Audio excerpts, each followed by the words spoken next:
দেশের ৬ জেলার উপর দিয়ে ঘণ্টায় সর্বোচ্চ ৬০ কিলোমিটার বেগে ঝড়সহ বজ্রবৃষ্টি হতে পারে এমন শঙ্কার কথা জানিয়েছে আবহাওয়া অধিদপ্তর।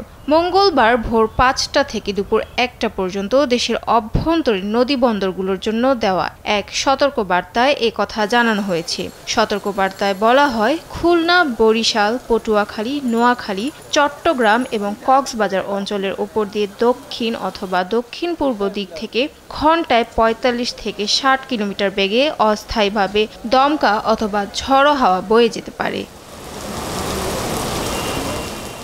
সেই সঙ্গে বৃষ্টি অথবা বজ্রবৃষ্টি হতে পারে। তাই এসব এলাকার নদীবন্দরগুলোকে ১ নম্বর সতর্ক সংকেত দেখাতে বলা হয়েছে। একমাত্র ওয়ালটন এসি দিচ্ছে ১ বছরের রিপ্লেসমেন্ট গ্যারান্টি এবং কম্প্রেসরের ১০ বছরের গ্যারান্টি। এদিকে আবহাওয়ার অপর এক বিজ্ঞপ্তিতে বলা হয়েছে, বঙ্গোপসাগরে সৃষ্ট লঘুচাপটি সুস্পষ্ট লঘুচাপে পরিণত হয়েছে। এছাড়া মৌসুমী বায়ু বাংলাদেশের উপর মোটামুটি সক্রিয় এবং উত্তর বঙ্গোপসাগরে প্রবল অবস্থায় রয়েছে। এই পরিস্থিতিতে দেশের সব বিভাগে অস্থায়ীভাবে দমকা অথবা ঝড়ো হাওয়া সহ হালকা থেকে মাঝারি ধরনের বৃষ্টি অথবা বজ্রবৃষ্টি হতে পারে। সেই সঙ্গে দেশের কোথাও কোথাও মাঝারি ধরনের ভারী থেকে ভারী বর্ষণ হতে পারে। ঝড় বৃষ্টির এই প্রবণতা কয়েকদিন অব্যাহত থাকতে পারে বলেও জানানো হয়েছে।